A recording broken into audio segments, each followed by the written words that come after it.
mengenang peresmian Stasiun Radio Malabar 103 tahun yang lalu.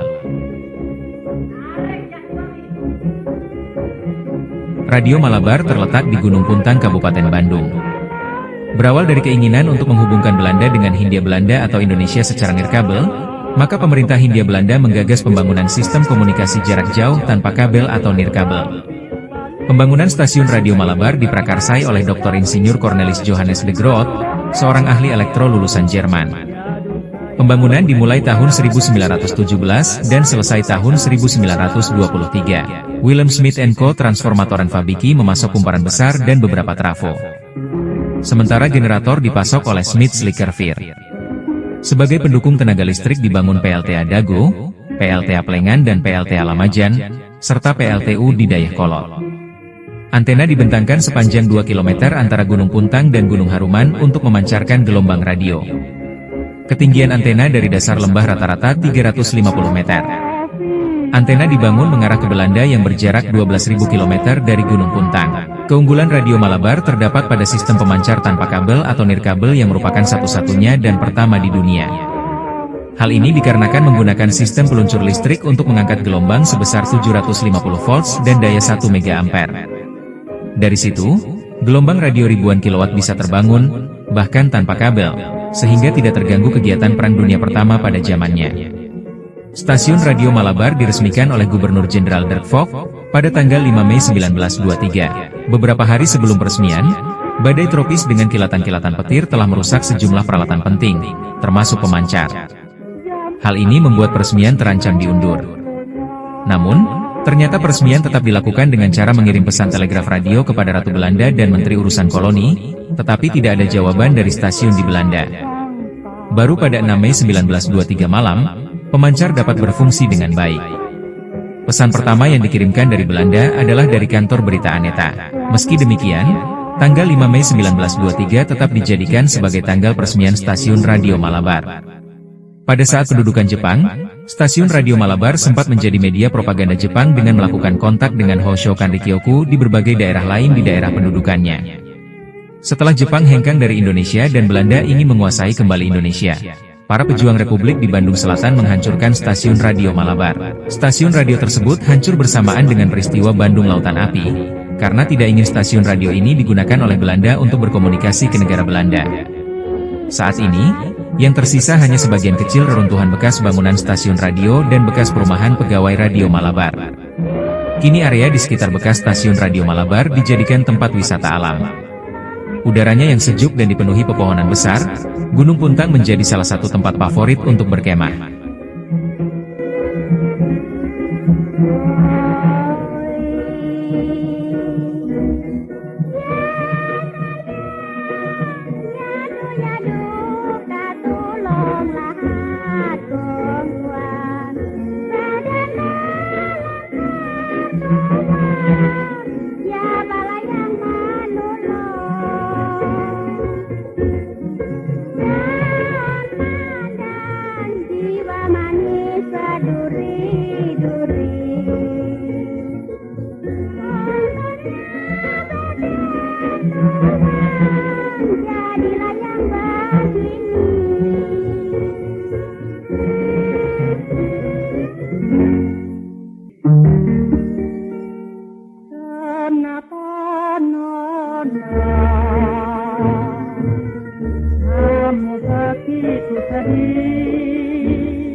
Jadul saya badan hidup terbang makanya.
Jadul saya badan hidup terbang makanya.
Tapi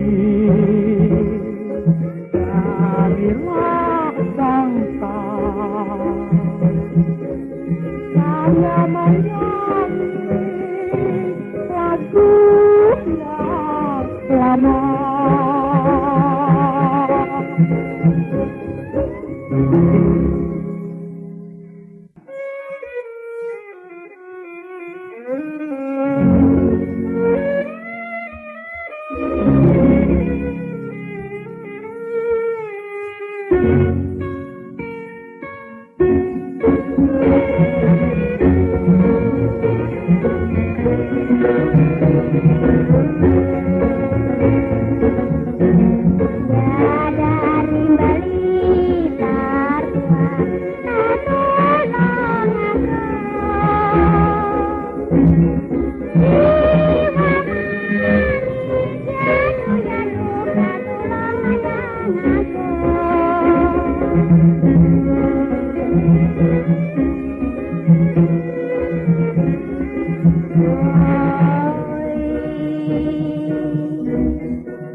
Badan hidup terbang makanya.